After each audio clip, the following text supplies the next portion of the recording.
Oh, yeah. What is going on, fight Hey, fans? Fight fans, what is cracky-lacking? What is going on? I got my boy Big Nate in the house. How you doing, brother? I'm doing all right. How's it going today? Good, good. Welcome to the channel. Hanging out with the Samurai today. We're talking fights today, not movies. Maybe in the future we'll have Nate on here to talk movies with the Samurai, Yeah, anytime you want to which talk would about be Blade, I'm here for it. there you go. That's right. Welcome to the first episode of Only MMA Fans. Woo! Do I know how to come up with them or do I? Yeah, so I thought it'd make you laugh. If you're here for technical analysis and technical breakdowns, you can watch other podcasts. But if you want to hear what two fight fans, two knuckleheads who are not experts, our thoughts on the event yesterday, UFC 264, by all means, hang out with us knuckleheads as we kind of go through some of the fights here and talk about it. See who's here in the house today. Iron Wolf, what's going on? He goes, I was not expecting that outcome. I think You can say that I again. think a lot of people were. Emily in the house. Hey, Emily. I was so sad. Another Anderson Silva fluke leg break. There we go. All right. Let's see here. Who else we got here? Nate Dogg's in the house. Iron Wolf. Kevin Lambert in the house. Michael Gonzalez. Woo Bear. Oh, yeah. Hanging out. Dustin Diamond Shins. Oh, man. There you go. Tracy Stoops says the post interviews with each fighter and the banter was great. Did you see any of that, Nathan? I saw that in the cage, but I didn't watch any of the post-fight press conference stuff. Okay.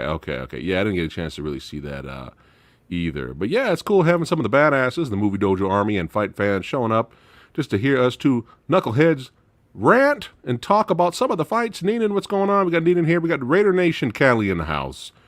And Ethan. There we go. All right. Iron Wolf says Connor jinxed himself. All right. We'll get into that.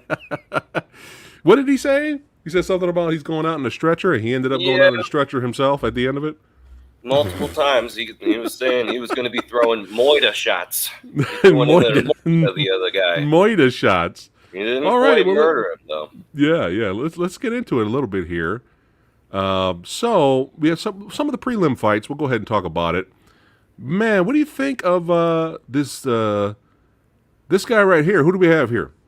That was Trevin Giles and Dricus Duplessis. Yeah. That was fire.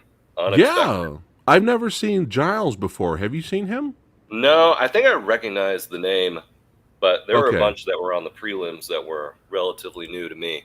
But it was interesting, Giles' fighting style. He was almost like Page from Bellator a little bit. His hands were down, a lot of bouncing, really relaxed. Definitely a striker. And he was looking kind of like he was getting the better of the other guy. And then out of nowhere, Yeah. Then it Just- definitely took a left turn. the straight right, son, and that was it. And he followed up with some ground and pound, and that was it. Lights out. So pronounce the name again of that guy, because he had to get on the mic and tell everybody how to pronounce his name. So how do I you do it? probably am still butchering it, but Dricus Duplessis, I think. Okay, Dracus Duplessis. All right, we think. You think? We think from TheFuriousFink. That's right. But yeah, it was. Hey, that's how you start the show, man. Oh, yeah. Get a good finish. I'm looking forward to seeing what that guy's name that we butchered earlier. I can't wait to see him fight again. Yeah. That he You know- immediately was someone to watch out for. So it'll Yeah, be and interesting to Giles see him too. We'll see what Giles has to bring. Mhm. Right? Let's go to the comments over here. Let's see. Raider Nation Cali says, I don't think Connor should have thrown Dustin's wife in the mix. Sore loser and very disrespectful. Yeah. We'll save all of that when we get to There's plenty we to get to talk the about fight. there. yeah, oh yeah. It's fun to talk about that. All right, here we go. Back to it. Now, I've never seen The Wizard. Have you seen The Wizard? The movie? This guy. Oh, is that Ryan Hall? Is that his Yeah. nickname? Have you seen The Wizard fight? Oh, I've seen Ryan Hall in there before, and when he does that goofy roll forward and capture the legs, it's always worked out in his favor. Okay, But okay. Apparently it's been, I think, a good 2 years since he fought. Okay. And I've definitely never seen him try it again and again and again and keep missing. That was ridiculous. Okay. Diego says he's seen Ryan Hall. He thought he was going to win the fight. Yeah, it was interesting because I have not seen him fight, and I was like, man, this is some monkey style jujitsu we got going. I had the Bloodsport music playing in the background.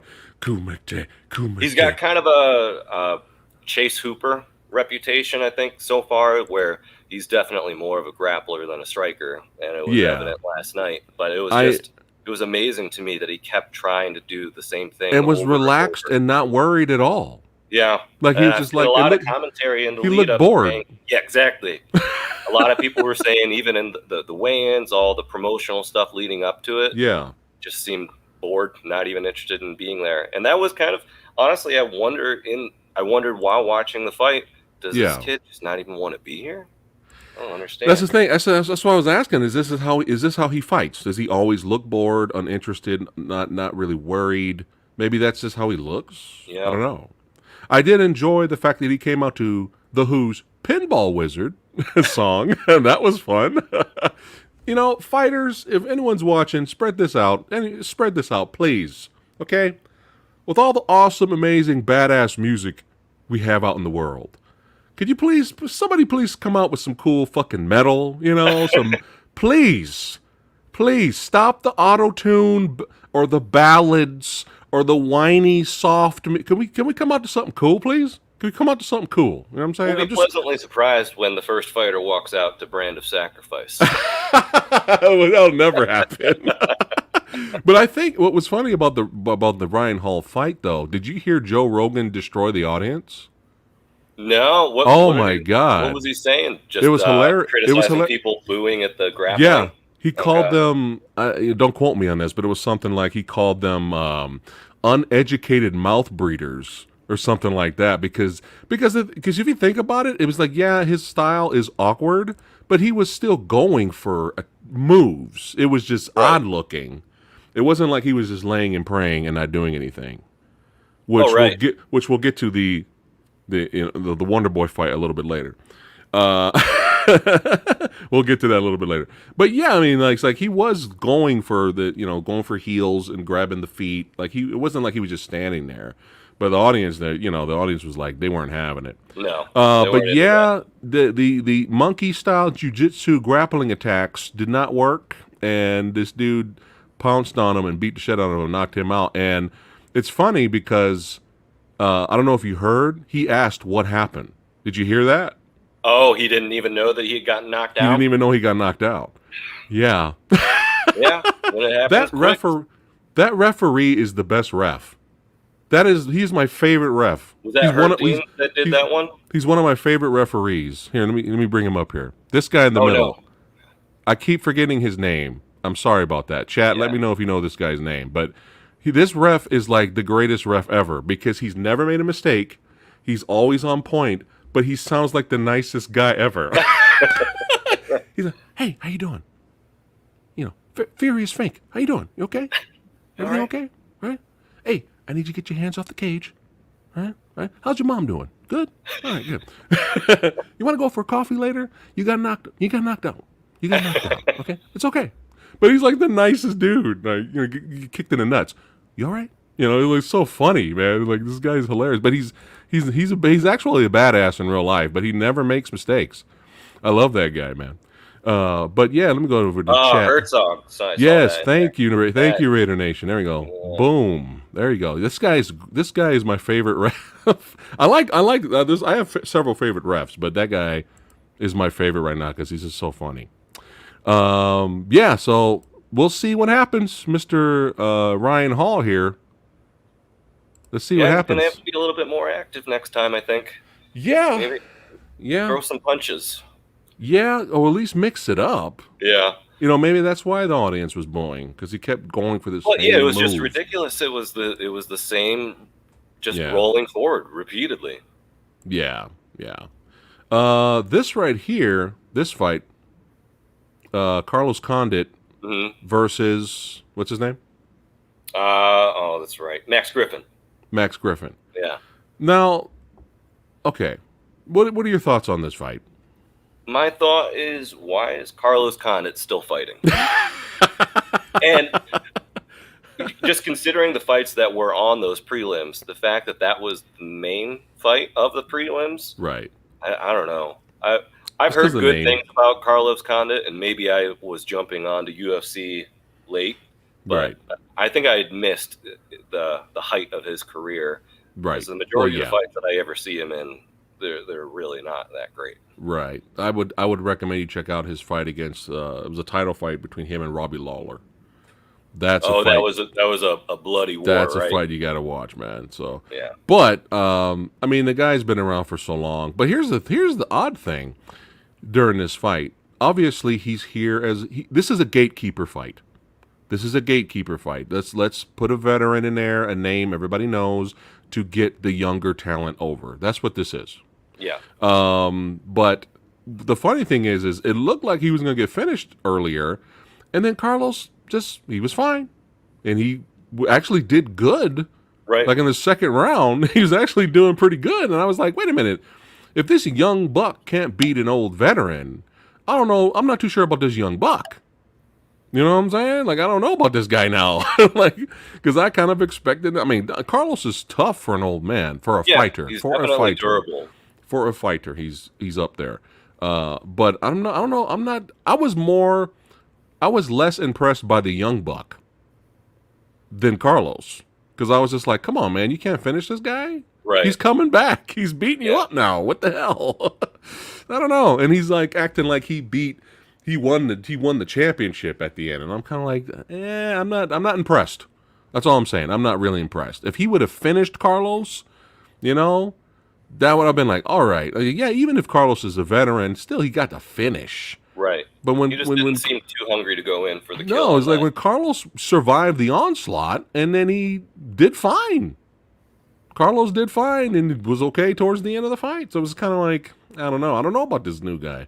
Right. So hopefully this young buck will impress us with his next fight, right?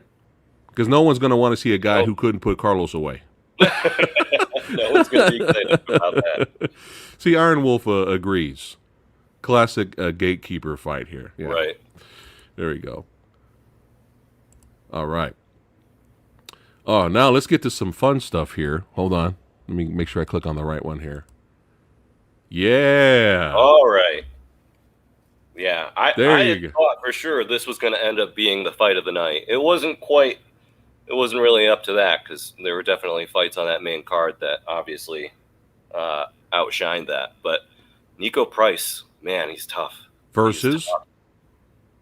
Michel Pereira. There you go. I'm letting you pronounce the names. You're going to pronounce all the hard names. The first time that I had seen him fight was against Tristan Connolly, and I know that Tristan Connolly took that fight on short notice. He was had more of a boxing style, and he was successful, but Michel Pereira is always in there for the antics and the flips. You can always count on some sort of acrobatics. Yeah, I mean, he's a wild card. Yeah. But, man, the first 2 rounds, he was, like, dominating Price. Yeah. Like, he was just beating him.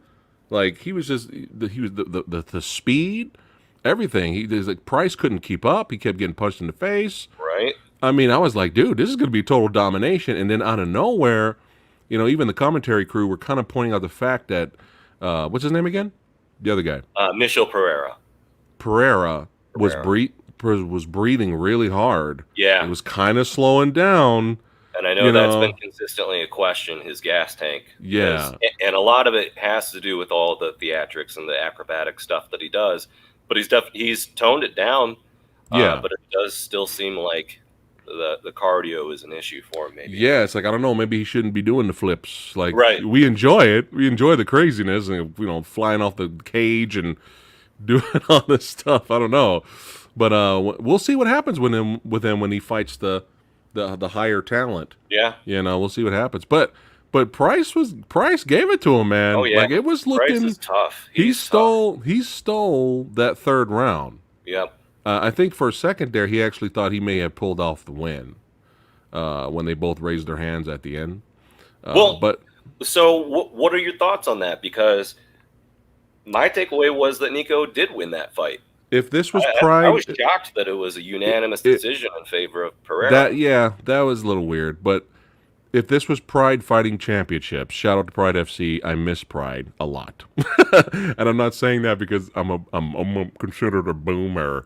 I miss Pride because Pride will rate the judges will score the fights on how it ends. Okay. So if this was Pride judges, they would be like, "Oh, Nico won the fight," because he's the one finishing it at the end. But since it's UFC, you got to go by the rounds, So they're gonna, he won the first 2 rounds. I don't know about him winning all 3. I don't know about that. That's a little weird, the whole unanimous decision thing. But he definitely won the 2, so he was gonna win either way. It's kind of similar to the Nate Diaz fight against Leon Edwards, right? Right. If this was Pride, they may have given Nate the win. But since it's UFC, Leon won all the other rounds earlier, so that's how they rate stuff. Thank you, Iron Wolf. That's what I'm talking about, man. I miss the glory days. The younglings of the day, they don't know. They don't know how I missed special. That too. I was late getting on board with UFC, so I know that. Like Glory Kickboxing and Pride FC. There's plenty of fight promotions. Dude, it was literally in the early 2000s to mid 2000s. Pride actually was king. Believe it or not, Pride was actually way more successful than UFC, except over here in the Western eyes, we didn't know we didn't know, all we knew was UFC over here. Right. But for the international market, Pride FC was literally WrestleMania. If you watch a Pride event, it's literally hundreds of thousands of people in attendance and big lights and huge entrances and all this stuff. And you can knee an opponent anytime on the ground. Anytime. That's brutal. There's no, I got my one hand on the ground, you can't knee me. Haha. Right. No. If your head is there, you get kneed in the face. Soccer kicks were legal. Soccer kicks, okay. Soccer kicks were legal. Head stomps were legal. That's brutal. The only thing I didn't like about Pride, as much as I love Pride, the only thing I didn't like about it was, the first 2 rounds are 10 minutes each.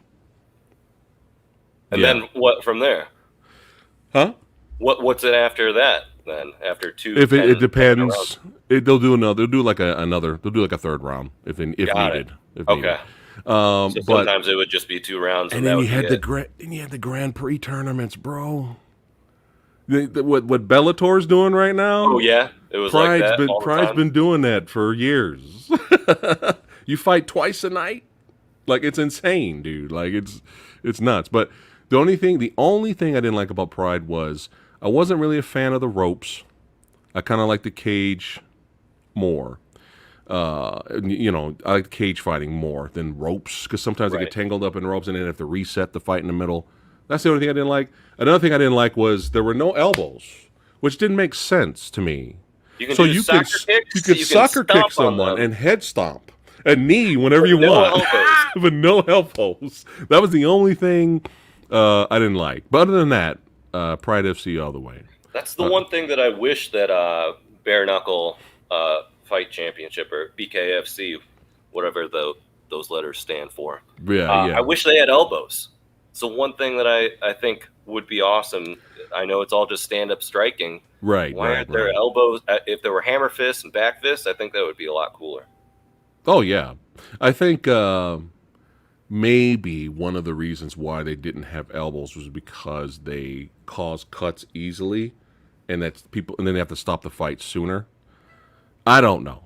Yeah, I don't know. Yeah. PhatSamuraiGuy, do you think these UFC fighters now could hang like the old fighters with no weight classes and how they fought more than once a night? No, they could not do today. If it was 1-on-1, that would be different because fighting has evolved now. Fighting has evolved now. So it's kind of like 1-on-1, a George St. Pierre could probably beat a champion from the old days of probably. But Would George St. Pierre be able to fight multiple times a night in one tournament with no weight classes or rules? Probably not. That's crazy. I'll have to find some old stream or some of these old DVDs. You can punch the nuts. That UFC, early UFC, there's a guy hitting a guy in the groin. It's legal. Yeah, it's crazy. The funniest thing though was when Ken. I know we're gonna get back to the event, guys. Sorry. The funniest thing though was, Ken Shamrock knew about submission fighting and grappling because he came from Pancrase to UFC, so he knew about tapping and submission. Royce Gracie, jiu-jitsu, they knew about submission and tapping. If you watch their fight in UFC 1, where he's submitting Ken Shamrock and Ken Shamrock's tapping, the ref has no idea what's happening. It's hilarious. The ref is just standing there like, huh? Right? And so Royce Gracie starts yelling at the ref, look, he's tapping. And he tells Ken, he's like, you tapped, right? And Ken's like, yeah. And then the ref's like, oh, okay. Even the judges to the ref what's going on. Yeah, even the judges had no idea what was happening. It's hilarious, bro. That's awesome. It's so funny. Yeah, early UFC. Yeah, it's funny as all hell. So, but yeah, let's go ahead and sorry about that. We had to go down memory lane, at least for me, go down memory lane. Okay. All right, so we did the Nico Price fight. So you thought Nico took it? Yeah, I thought so, but I guess I would have to rewatch that one. To me, I just remember Pereira just looking tired through the majority of it. Even though he might have been winning on points in the first 2 rounds, my biggest takeaway was that Nico Price wasn't going anywhere. He just kept pushing the pressure, and by round 3, the tables turned for sure. Right. So this dude is huge. What's his name? Pereira? Oh, yeah. And that's why I think that's probably a factor in his cardio, too. He's so huge. How is this guy doing the flying knee here? Who's backflips. Did you see the weigh-ins? He did on the ceremonial weigh-ins Friday night. No, I didn't see that. A backflip and a kip up off of the scale. And he's chiseled. He's got a body like a Greek god. And I'm like, dude, this guy's 170 pounds? How? How is that possible? This arm is 170 pounds right here. That's why I'd almost rather see him go up a weight class, because obviously he's not walking around at 170. He might want to, right? At 185. He might want to go up a weight. Yeah. Fuck it, right? All right, let's get to the main event here. UFC 264. First up, everyone's favorite, Conor wannabe, Sean O'Malley. Sean O'Malley, the Michael Jordan of MMA. Did you know that? Or Phoenix Suns. Oh, excuse me. That's who he was paying tribute to last night. I could have sworn I heard an interview where he said he wants to be the Michael Jordan of MMA. Yeah, so well, maybe he did say that. Sean O'Malley versus a new up and coming. Do you have his name? Chris Munoz. I know it was Chris. Moutinho. There we go. Chris Moutinho. This was his debut because he subbed in for who was it that O'Malley was lined up to fight originally, but he was out due to an injury. So on 11 days' notice, Moutinho stepped in. And I guess he was supposed to be on the Contender Series. Okay. I've never watched the Contender Series, but Diego says, holy fuck, I can't stand O'Malley. He's a favorite of mine. He's definitely got a loud personality just like Conor does. I'm not impressed by Malley's performance. That was a bad GSP impression. I had to do that for the Raider Nation. But yeah, so here's the thing. Okay. Yeah, that's who he was fighting originally. So here's the thing. No matter what we think of O'Malley, he's got skills. Right? You can tell he's got skills. Yeah. Right? Like he's got knockout power. He's a very good striker. He's a good counter striker. Like it's not like he's a jobber, right? However, speaking of jobbers, we have Chris here, Moutinho, coming in, and this guy got punched in the face. Oh, was it over 200 times? Over 200. It was. I know that I had heard the stat of 208. and it was going up from there. 208 or more punches and knees, strikes. He took knees. He took kicks. He took kicks to the head. He took multiple knees directly to his face. And like Vanderlei Silva in his prime, the axe murderer in his prime, just kept moving forward. It didn't matter. You beat the shit out of him. He still kept moving forward. This badass, who we thought was a jobber, this dude kept walking forward the whole fight. And my buddy was like, yo, why is the crowd not cheering for this guy? What is wrong with the fucking crowd? The crowd was pissed off that it got cut off in the last few seconds of that third round. Like right towards, he right towards. Could have gone the distance. Yes, right. He was robbed. Herb Dean robbed him. And the thing is like, Herb was on that Herb Dean. He robbed him, right? So it's like right towards the end, the crowd was like, oh, yay. Because everyone loves Sean O'Malley. So right towards the end, they're like, oh, pity clap for Moutinho. Like, shut the fuck up. You guys should have been cheering for him in the beginning of that second round. Middle of that second round, the crowd should have been cheering for him. Even, end of round one. Yeah. O'Malley was already looking at the clock at like the 2-minute mark of the first round. And was shocked that he wasn't able to put him away quickly. And I mean, obviously he was still picking him apart for 3 rounds nonstop, but the amount of pressure that Chris Moutinho was putting on him, it was wild. I don't think I've seen something like that in recent memory, other than like how Gaethje was fighting for a while. Gaethje's clean style, but how about Brian Ortega, who took all those punches from Max Holloway? That's another good example, right? But man, dude, and it wasn't just like boop, boop. It was like boom, boom, boom, boom, knee, kick. Oh yeah. And he was like Rocky, straight from the Rocky movies, like Rocky O'Malley defense. was making like highlight reels for himself, but Chris Moutinho not impressed by any of it. And he was talking shit. Moutinho won me over. He was talking shit and was smiling and laughing at him. So I was like, dude. Did you see that at the end of round one when he nearly got knocked out? They had to walk him to his corner. And then as round two was beginning, Joe Rogan was commenting that he could hardly stand up. But at the same time, he was flipping off O'Malley's corner. Yeah. He looked like he could hardly stand up. I thought for sure he would get knocked out at the beginning of round two. But no, he hung in there. Dude. and was just talking trash more. Yeah, now for the future, Moutinho probably has to do some head movement. For the future, because you can't fight like that forever. Right. But... I was really rooting for him. I wanted him to go to distance, but they had to rob him and give Sean O'Malley. They had to give Sean O'Malley his finish, his TKO stoppage. I was like, dude, I'm going to defend Sean O'Malley. Okay. I'm not going to allow you to put all this on Sean O'Malley. Okay. Because I root for him. That's fair. I still Emily say and I are definitely fans of his. Ever since he. What was it, a couple years ago when he had broken his foot? And Joe Rogan interviews him while he's laying on the floor with his broken foot, and he says, welcome to the Sugar Show! Well, it's okay if you like Sean O'Malley. That's fine. But I have to be honest, on my show, that he got, Moutinho got robbed. Oh, yeah. There's like 20 seconds left. He deserved a lot more According to Dana, they should have stopped it at the beginning of the second round. So he said, according to him, he took way too much punishment. They got the fight of the night. So the fight of the night. $75,000 fight bonus, right? Moutinho, I think so. He got the $75K fight bonus. I hope Moutinho has fans now, because he went the distance. Oh, guaranteed he's got fans now. But there you go. This was insane. 208 punches to the face.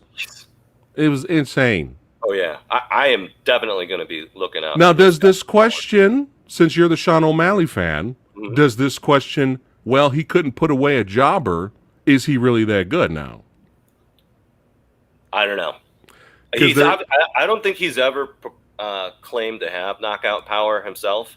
I think he's more of a precision and points, and the people that he's knocked out, like, he's already been going in that direction. It's not like he's got one-hit knockout power. Right, but it's been all finishes, hasn't it been? It's been all finishes, his fights. His fights haven't really gone the distance, I don't think. aside from that Cheeto Vera fight where well, he had lost. His leg went out. Yeah, he pulled the Conor McGregor because that's his hero. Well, it's funny. This is the second time that O'Malley was booked to be on the main card with Conor McGregor, because originally he was supposed to be opening up 229, where Conor fought Khabib, but that was when he had popped for Ostracine, and they took him off the main card. But he was supposed to open for him all the way back then. I want to see O'Malley versus Peter Yan. I am not a fan of Aljamain Sterling. I don't think that O'Malley, even as a fan, I don't think he's ready for that yet. But he's the Michael Jordan of MMA. I don't think Michael Jordan could fight Peter Yan either.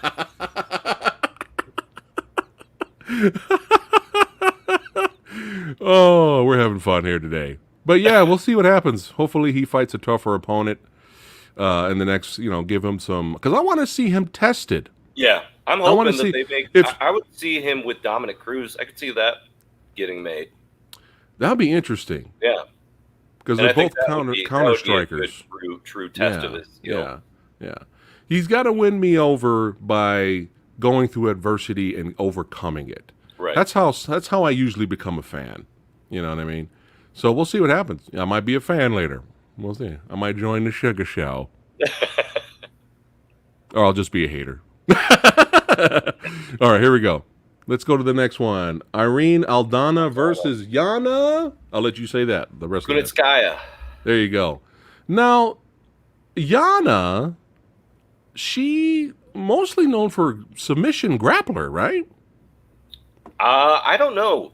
I know I've seen Irene Aldana fight before, but Kunitskaya, I think that was the first time that I've seen her fight. And maybe I've seen her in the past. Because I've seen highlights, and it looks like she's mostly wins by submission. She's a good grappler. Because this time, she went out like she just wanted to beat, like she was really aggressive. Like she went in there like she was pissed off. Yeah. Screaming. Like, man, she was like really aggressive, but unfortunately that backfired. Oh, yeah. That did not work. round I don't know. TKO. Yeah, because Aldana can strike. She's good striker. And I was like, Yana, what do you... It was cool seeing Yana aggressive, but I was just like, what are you doing? Like, I don't know if this is a good idea. But she tried to go toe-to-toe with her. Obviously not working. Look what that was the first round, right? Yeah. Oh, yeah. That was round one. And 4 she minutes. was certainly given the pressure, but she was Aldana was definitely outstriking her, obviously.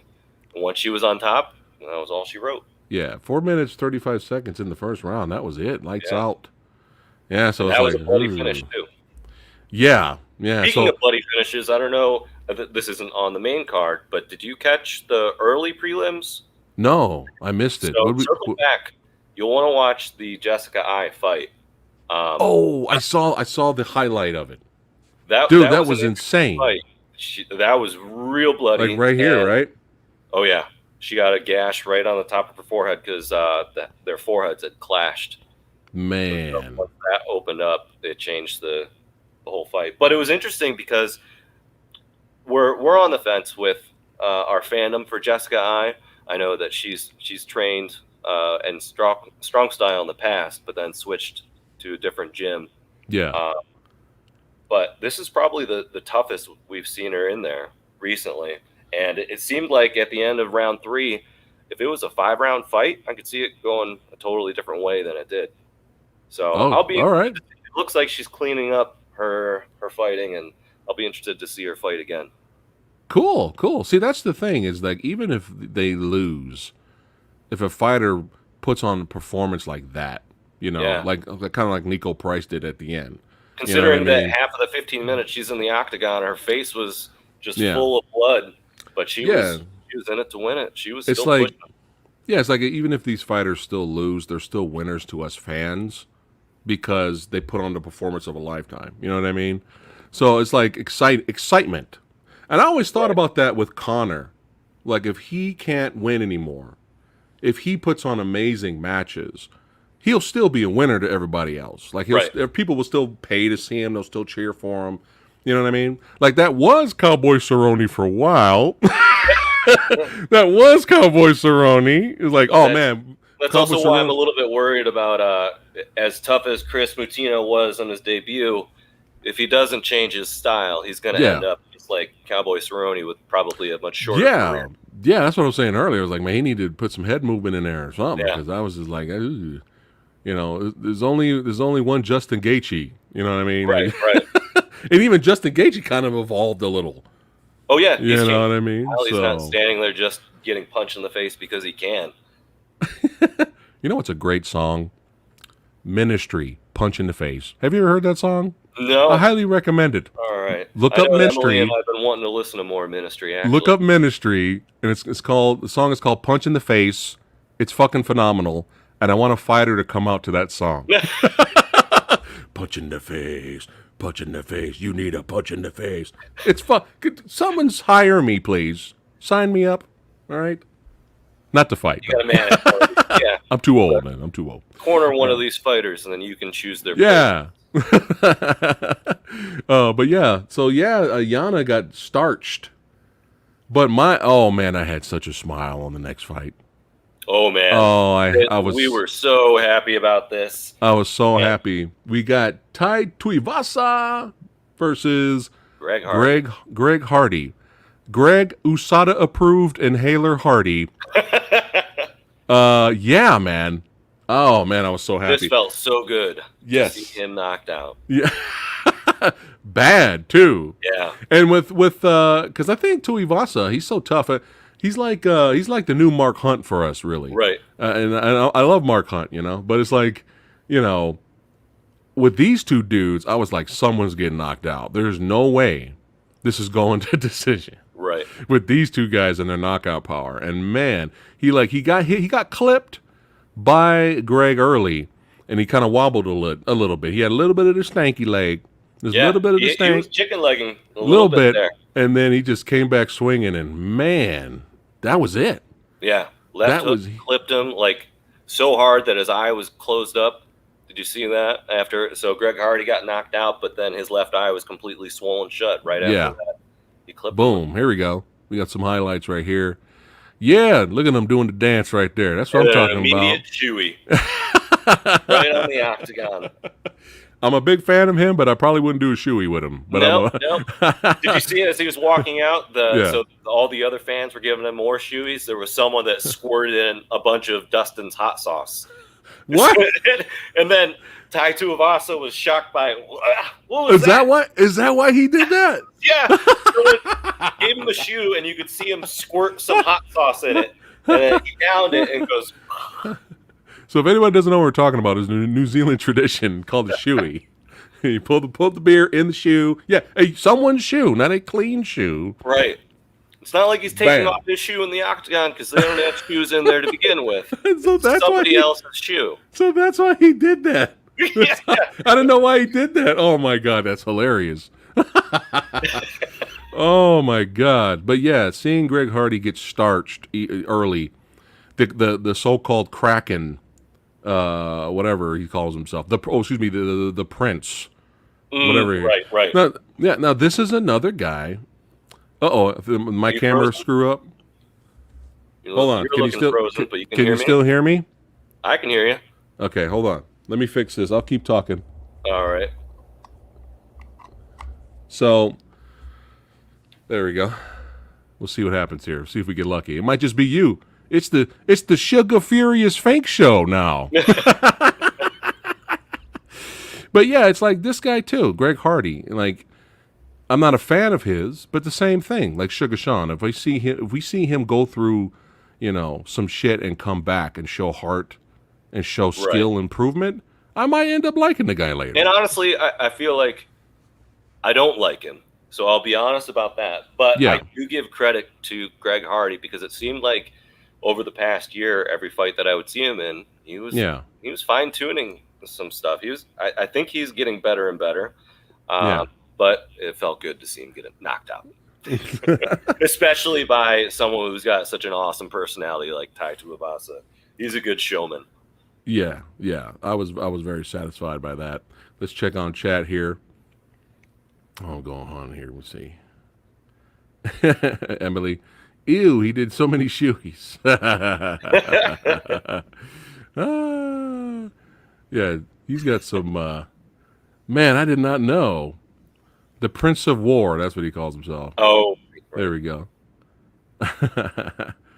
But yeah, man. But you heard what Tuivasa said. He's like, he shouldn't want to throw hands or throw down with me, man. He needs to find another bloke. He's like, I was the wrong one. It's true though. It's true. Yep. It's interesting because he thought he could go when he was wobbled like that. Yeah. I'm sure it was an easy mistake to make. Greg Hardy just went in for the kill, but then he left himself vulnerable and got clipped back. There you go. Well said, my friend. But yeah, shout out to Tuivasa for a great win. And we'll see what's next for Hardy. But it's interesting though because everyone said that it's the grappling the ground game where Hardy looks like a turtle flipped over. He's just like a fish out of water. Like I don't know what I'm doing. On his feet. Even worse than think of the first Francis and Stipe fight. Yeah, it's like on his feet. He's the motherfucking crack. Yeah. I'm gonna fuck you up. Put him on his back. He's like, oh God, what the fuck do I do? Right. But this time he got beat up on the feet, so that was very surprising. But yeah, that was fire. Now that was not fire was the next fight. Yeah. I was very excited for this one, but it didn't live up to my expectations, and I definitely wasn't happy with the final blows at the end of that third round. Yeah, it's like the ref is just staring while Wonder Boy was getting hit in the back of the head like 7 times. Like he counted multiple hammer fists, just getting hit in the back of the skull, base of the neck. Yeah, definitely not. Joe Rogan was saying, "Oh, that was a lot of illegal hits there." But yeah, there's the chat. If you're watching right now, the top picture, like I know there was only like 20 seconds left, right? But still, he's wailing on the back of his head blatantly, right? Like 7 to 8 times, and the ref's just like, "What is it? What they get the ref from UFC 1?"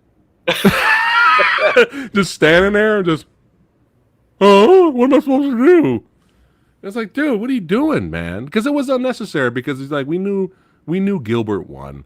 Gilbert knew he won, so it wasn't necessary. He could have just held him there for the last 20 seconds, Yeah, that irritated me enough that I was like, are they going to give him some sort of penalty? They're going to take a point away or something?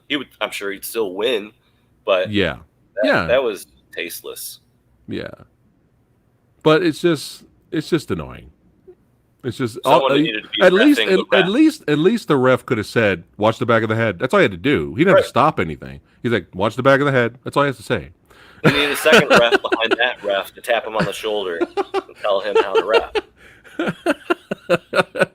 Oh man! But here's the unfortunate truth about a Wonder Boy fight. Here's the unfortunate truth.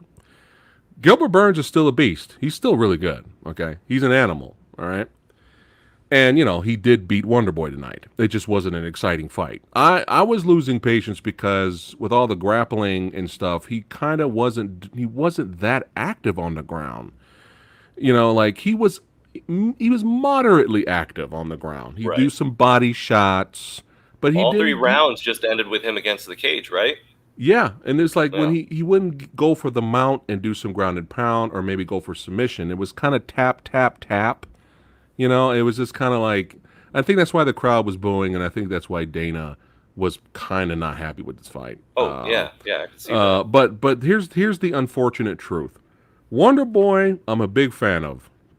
Anybody that comes out to a Tenacious D song, I'm a fan of that. Wonder Boy, right? But here's the unfortunate truth with a Wonder Boy fight. You notice, if you don't count the Anthony Pettis fight, you notice every time Wonder Boy loses, it's the most fucking boringest fight ever. Because his opponent usually doesn't want to strike with him because they know that's the danger zone.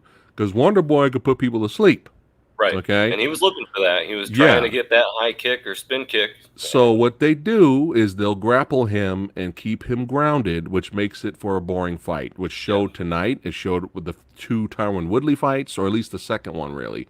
The second Tyron Woodley fight, was one of the most boring fights ever, where he got booed out of everyone was an anti-Woodley fan when that Or fight even his came fight out. with Darren Till. That was one of the most boring fights I've ever watched. Right. And then so it's weird. Every time Wonder Boy loses, the fights are boring. Yeah. That's the truth, unfortunately. Yeah, I mean, Gilbert did win. He did what he had to do to win. He's still a good fighter, you know. I don't see him getting a chance at Usman again anytime soon. I don't know if he could beat Usman if they fought. What do you think?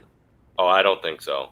I don't think that Gilbert Burns is ever going to be the guy to beat Usman, and I certainly don't think they're going to make that rematch happen off of that performance. Right. Busy division right now, anyway.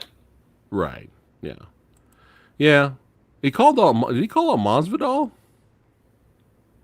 Did he? I don't know. I think he said whoever wants to get it can get it. Yeah. You know. Oh, yeah. He did. Something like that. He was listing off names. Masvidal was in the audience, and he was like, "Hey, he calling me out." I think he's calling me out. But I don't know how that would go. You know what? I might have to pick Burns over that. Over Masvidal fight. Yeah. Just in terms of the grappling. I just feel like they're holding on to Masvidal because they want to make another money fight with him. Well, if they're smart, they'll have Masvidal fight Colby Covington. Right. Or Leon Edwards. It's perfect. Oh, either one of those is perfect for him right now. Yeah, it's perfect. That might be his last 2 fights, and then he could retire. He could just retire. You know, that's if he wants to retire. Yeah. Hopefully, we don't have a Latino Cowboy Cerrone here. You know what I mean? Oh, Where Masvidal just keeps fighting forever and he keeps getting beat up. I don't want to see that. You know, so every time Cowboy Cerrone fights, dude, I'm just like, okay, so is he going to last for 5 seconds in the first round or 10?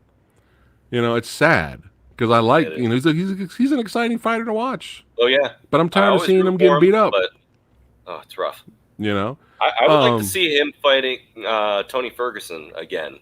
If they wanted to match up these people that are surely in their last days, that would be a fight worth seeing again because I could see that going differently. Who? Tony Ferguson and Cowboy. That would be a good fight. Did you watch that the first time? That was when Cowboy had broken his nose, and in between rounds, he blew his nose. Yeah, I saw that one. Yeah, and then his eyeball exploded. Yep. Poor guy. People forget though, before the Ferguson fight, Cowboy was on a roll, man. Oh yeah. Cowboy was the gatekeeper, and he was beating young guys. He beat what's his name? Alexander. What's the other guy's name? Oh. He fought Khabib on last minute notice. What was the name of that guy? Was that who you just said? Quinta. Yeah. Quinta should have won that. Yeah. Quinta's tough, and Cowboy beat him up, man. I was like, what the hell? What the hell is happening? And then Perry's was put there to beat up the old man. He was it was a gatekeeper fight. His arm broken. Yeah. It was like Cowboy's on fire, and did Matt Ferguson. You know, what are you gonna do? You know, this was before the was this before the accident, Ferguson, or after? When he tripped over the cable and broke and then all that was before. It was before, are you talking about right? the fight between Ferguson and Cowboy? Yeah. Oh no, that was just like 2 years ago. Okay. So that was fairly recent. Okay. Yeah. But yeah, why not? Let's have him rematch. Yeah, let's have him rematch. That'd be fun. Let's see here. Next up, so that was the co-main. Round 3 went to decision. Gilbert Burns for the win. And now. And there was one more, I think. There was one more fight. I don't remember who it was. I don't know. There was someone on there. Because I got Sean, Irene, Tuivasa, Gilbert, and Dustin. Yeah, I think we covered them all. That's a wrap. All right. Have a good night. All right. See you guys next week. All right. So, Dustin Poirier, Conor McGregor, number 3. The trilogy fight that everybody was excited to see. I was excited to see. I wasn't expecting Conor to win. All I really wanted, though, was Conor to put on a good performance and make the fight exciting. Because like I said, like I was saying earlier, even if he loses, but he makes the fight exciting, he still wins in the eyes of the fans. You know what I mean? They'll still love him, even if he doesn't win. If he makes it a barn burner, it's like fight of the year, like they'll be like, dude, that fight was amazing, right? Yeah. Even if Conor came up short. Playing the villain and talk trash about your opponent's wife and private life on a loss, the future might not look so bright for you. But apparently, it's already confirmed that they want to do a quadrilogy, so that would be a first. Dana White did say that he wants to have them fight again, but I rewatched the whole main card. Okay. And I don't know what your thoughts are, but having watched it a second time, break it down. I was going in there with rose-colored glasses because I don't know if you can tell which one I'm a fan of, but Dustin definitely had his number. No, he would have won the fight. Oh yeah, I appreciate what I did like though was I didn't like the trash talk about his wife. Have people's families and religion stay out of it. Yeah, okay, just leave that alone. Stay that attack the fighter. You don't attack his wife. That's ridiculous.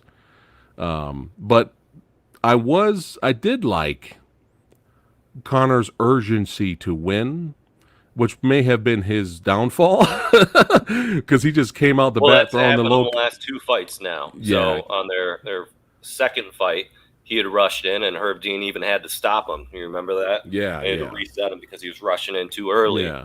And this time, the first thing he threw was that spin kick, right? Yeah. He missed. But like I like when he was on the ground. I mean, most of the time Dustin was, beating him up on the ground. But I did like the fact that Conor was throwing elbows from the ground. Like you could tell he wanted to win. Right. He wasn't coasting. He was doing it with vicious intent, and he was hoping that he could end that. I mean, kicks. He went for the guillotine. Like he was trying. The guillotine. That would have been interesting poetry if he actually did get Dustin in a guillotine. Right. But obviously that didn't happen. Right. Now here chat chime in on this as well. Do you think it was a mistake that Conor went for the guillotine, or it was a good attempt? Let us know, because some people are saying, "Holy shit, Conor went for a guillotine. That was unexpected. That was kind of cool." And then the other half are saying he did that out of desperation. What do you think, Nate? Oh, I think he did too. And having rewatched it, there's a lot of mixed takes on when it is he actually hurt his leg. Apparently, it was earlier on in that first round. Where if you rewatch it, Dustin was checking all those kicks, despite what Conor did say. They weren't clean checks. Right. They weren't like Chris Weidman versus like Uriah hitting him Hall. on the knee with every one of those. When he's trying to kick his calf, it seemed like he was hitting his knee every time. Well, they're saying, let me see if I could do a screen share here. Hold on. Let me try. And I think he pulled guard for that guillotine because the leg was already hurting. Right here. That could be a good point too. Yeah, I think that's what he was trying to grapple and throw the elbows because he wanted to finish it at the end of that first round, because I think he was already hurting. I think the leg was bothering him. That's a good point. Yeah. Because Dustin even did say, I watched a clip, just a highlight of the post-fight press conference, but also even in the octagon with his interview, he said that he knew that there was a moment where he pointed at Conor because he felt something. He felt a different pressure and saw an expression on Conor's face that he hurt himself when he was trying to kick him. Right. I'm trying to bring up an image here. Hold on a second. I'm trying to bring it up.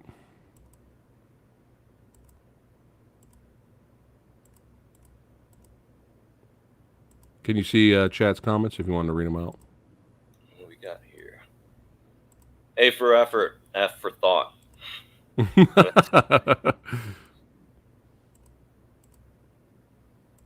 Sexy Sumo, Conor should have come out fighting like Shemp Howard. Shemp. All right, I think I have the shot right here. Hold on. I'm going to bring it up. See it? Right there. Yeah. I think right there is where he kicks with his foot. It's not the shin that lands on his leg, on the knee there. It's his foot, man. Right. And so right after this is when Dustin points down. Yeah. So I think this is probably where he felt or he heard something. Yeah. So I imagine there was already some sort of crack. Here we go. I'll play it right here. Hold on. Right there. He points. See, he pointed. Yep. That's probably where it happened. Okay. And that's early. He was still throwing more leg kicks after that. He was probably so pissed because he hates Dustin. He's just like, fuck it. Fuck this guy, man. Oh, man. Let's see here. Mo says, people know nothing about MMA, think Gaethje's leg kicks would affect Conor more than Poirier does. Gaethje's being orthodox and Conor being a southpaw, Gaethje would get countered a lot. Interesting. That's an interesting point. Yeah, interesting. Let's see here. Now, this is the newest news that dropped, guys. I didn't get a chance to look into it because we had to start the show. Did you hear about this? Oh, yeah. He mentioned that in the Octagon, too.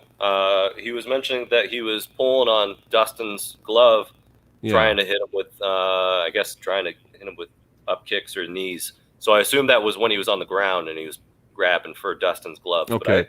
Because I saw watched the second time. I didn't see it. I'll watch it a third time. Because MMA World, their newest video, the thumbnail, you see Dustin looking to the ref, like yelling to the ref. Yeah, and he did mention that. And I didn't get a chance to click on the video, but it kind of looks like Conor's holding something while he's on the ground. So I don't know. Maybe that's when it happened. I'd have to look at it too, like Emily said. We'll have to check that out later. But yeah, if that's true, that's kind of fucked up too. The man was just desperate. So they should just street fight, just fight outside. Fuck it, no rules.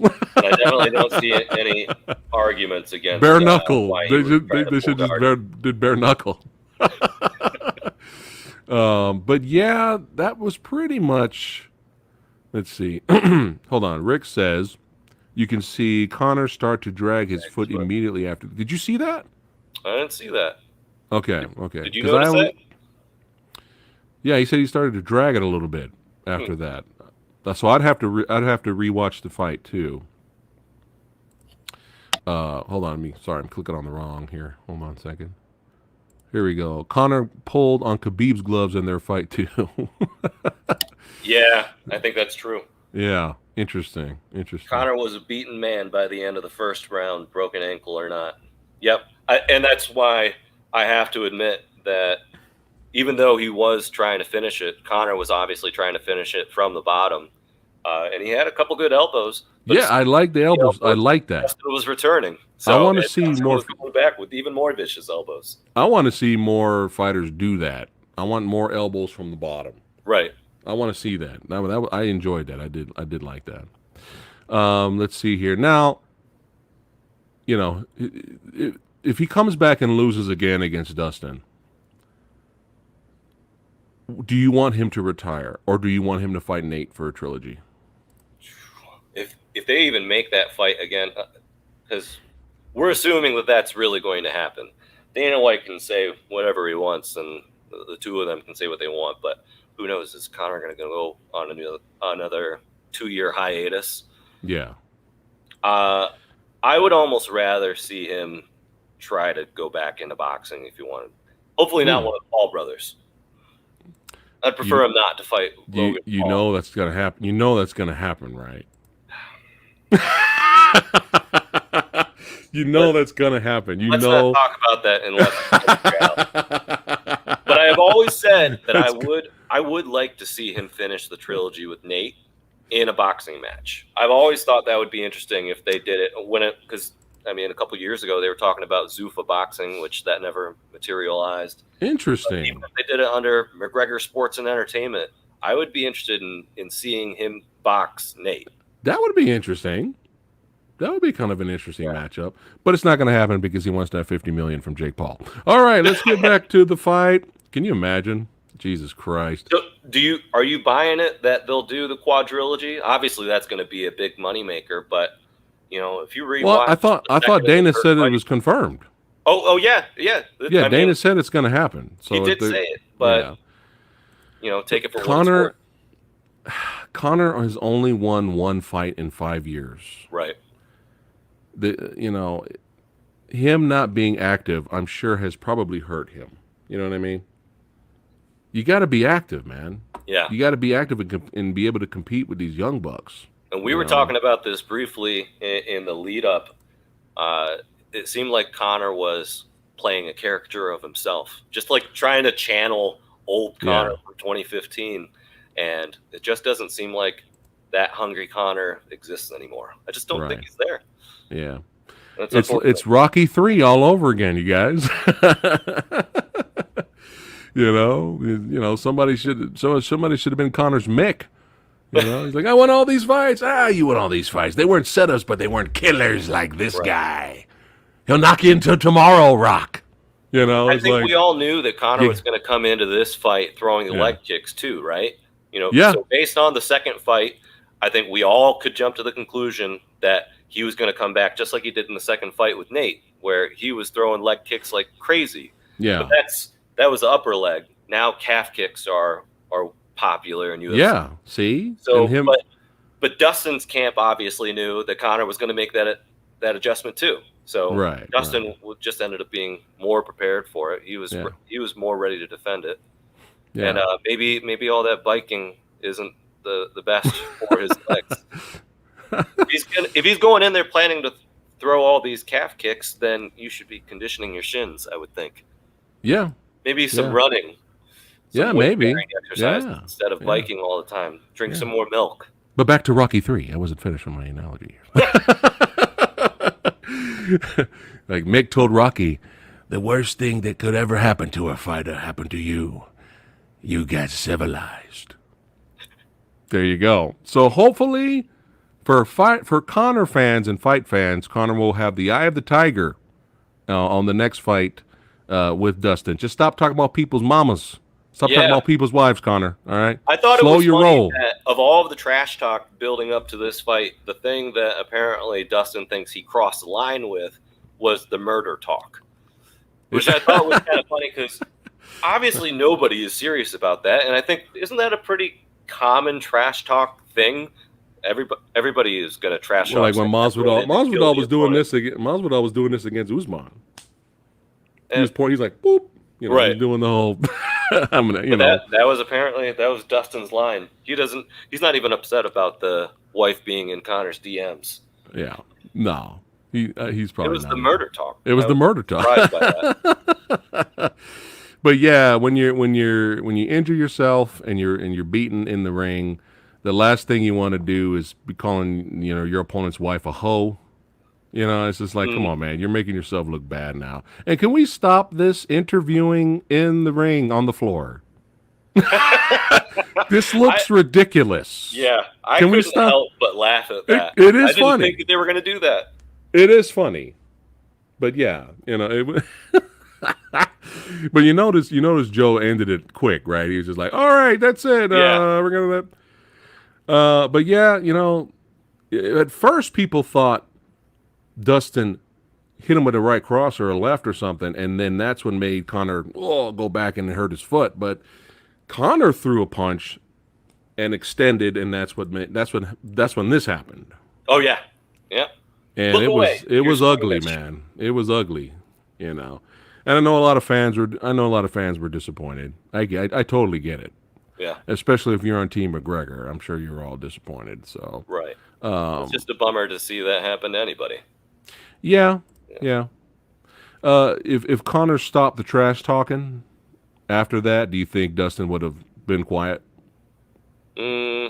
No, I think Dustin was already pretty much fed up with him. At Dustin went full heel this fight. It's funny that even though Conor was turning it up to 11, Dustin just seemed like more of the villain this time around. Yeah. See what happens, Sumo, when you don't come over, man? This is what happens. You miss all the good shit. Limbs breaking, people doing flips. This is what happens, man, when you don't come over. You're supposed to join us, but it's all good, man. I hope you feel better. But yeah, Mo says Conor lost to himself that night, not to Dustin. He broke his own ankle, not even from a leg check. It's 1-1. Okay. All right. I still think Dustin would have pulled it off. Yeah. That's what I was saying. After Conor was fighting. It seemed like Conor was fighting desperate and not smart. And right. I think Dustin would have beat him regardless. But Molester, nice name by the way. I'm sure you're really excited for the fourth fight, which is looks from Dana said it looks like it's confirmed. So, he thinks Dustin would have won too. Oh, all right, but yeah, we'll see what happens for the fourth fight. But here's another prediction. What do you think about this one? He'll fight Charles for the belt. Dustin will? Yeah, Dustin. He'll beat Charles for the belt, and then everyone else will have to wait in line, and then Conor will have the rematch for the belt. Come on. That's what's going to happen. Dana will definitely do that. What do you think? Papa Dana would make that happen for sure. Oh. But I don't know. Dustin would have won, but it's still a fluke? Still a fluke. How is that a fluke if he wins fair and square? Okay, we have a Conor fanboy here. Hey, all right. Hopefully I'm not a Conor fanboy. Obviously, I was rooting for him, but like you were saying, that he might be on the end of his career right now. There's no shame in retiring. Yeah. The legends, some of the greatest fighters of all time, they get to a point where they have to wrap it up. There's nothing wrong with that. They're legends of the sport.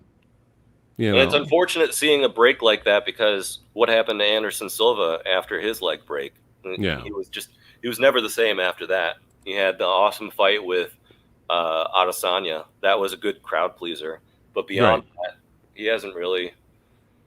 He certainly was. He wasn't champion material anymore. No. But maybe they could do Silva versus Conor boxing match because Conor called him out a couple years ago. That would be fun to watch. Yeah, but there's no shame, leaving the gloves in the octagon. There's, I'd rather these legends retire and leave their gloves in the octagon, right?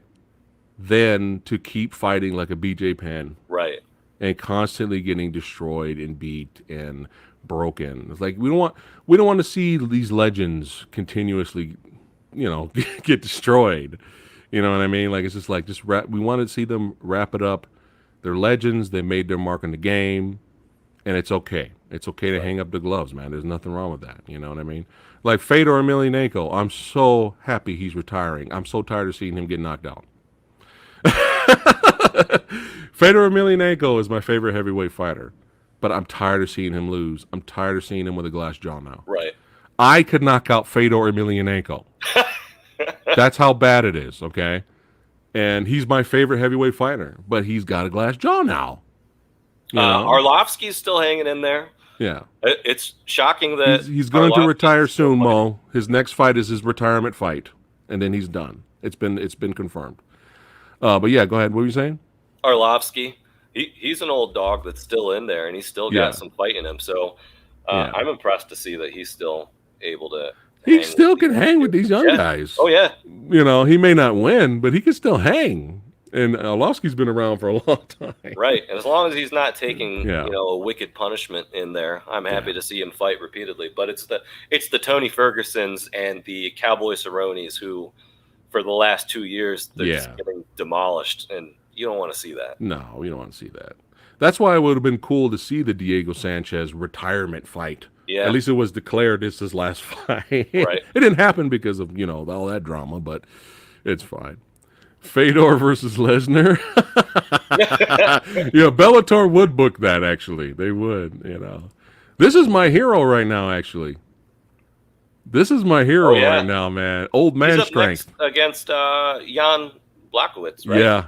Okay. Yikes. That's September. Yikes for that. But the last, 4 or 5 fights, Glover's been getting starched, but he wins. Right.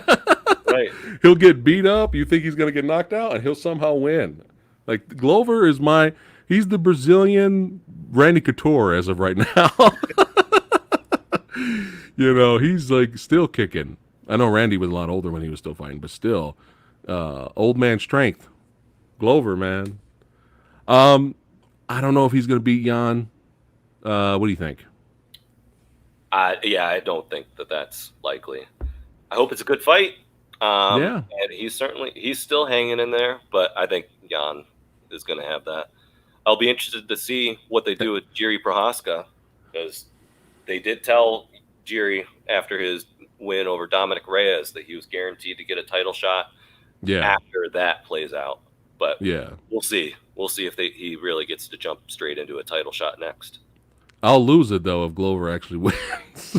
I'll be like, oh, my God. And you know what he should do? Retire right after that. Yeah. Oh, yeah. That's such a Rocky story. Make it, right, get the belt. I'm in it. Yeah, I'm gonna end my fight career winning the title. That would have been awesome. That'd be awesome. I'm still laughing over Fedor versus Lesnar, which is funny because they wanted Fedor versus Brock Lesnar at one point, but that never worked out. Like when Brock was still fighting, they were trying to get Fedor over here. But yeah, hopefully Fedor, retires with that last fight. It's supposed to be his retirement fight. He needs to go. He's my favorite heavyweight fighter, but he needs to go. But this was fun, man. This was fun giving our thoughts. Heck yeah. Two knuckleheads, not experts, talking about MMA. You're coming here for fight analysis. We can't give it to you. We're just going to talk about bloody nose. Somebody asked for our prediction on the next event. I don't know who's on the full card. So the co-main event is Misha Tate's back. So what? Misha Tate is in the co-main versus Marion Renault. Wait, UFC pay-per-view? Yeah. No, not pay-per-view, but the next fight night, which is next Saturday. Oh my God! But Misha Tate's making her return. Oh my God! The main event is Islam Makhachev versus Thiago Moises. Yeah. Okay. Interesting. So that should be good. Well, if we have time, my friend, we'll do another one of these for next week's fight night. Heck yeah. If not, guys, this will mostly be just pay-per-view discussions. But if not, we'll see what we can sneak in, and maybe we could do a prediction video maybe next time. We'll do a separate old prediction video, really real short and sweet and quick, and then we'll do a follow-up vid. So this was fun, mixing it up here on the channel. Not just talking about movies and badassity. We're going to talk about some fights. This was fun. TheFuriousFink. It was great. It was an honor having him here hanging out with his amazing collection in the background that I'm really jealous. I'm extremely jealous about.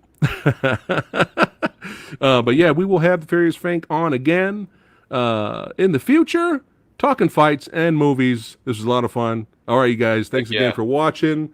Keep watching the fights. Keep watching badass movies. And we'll see you guys next time. Take care, guys.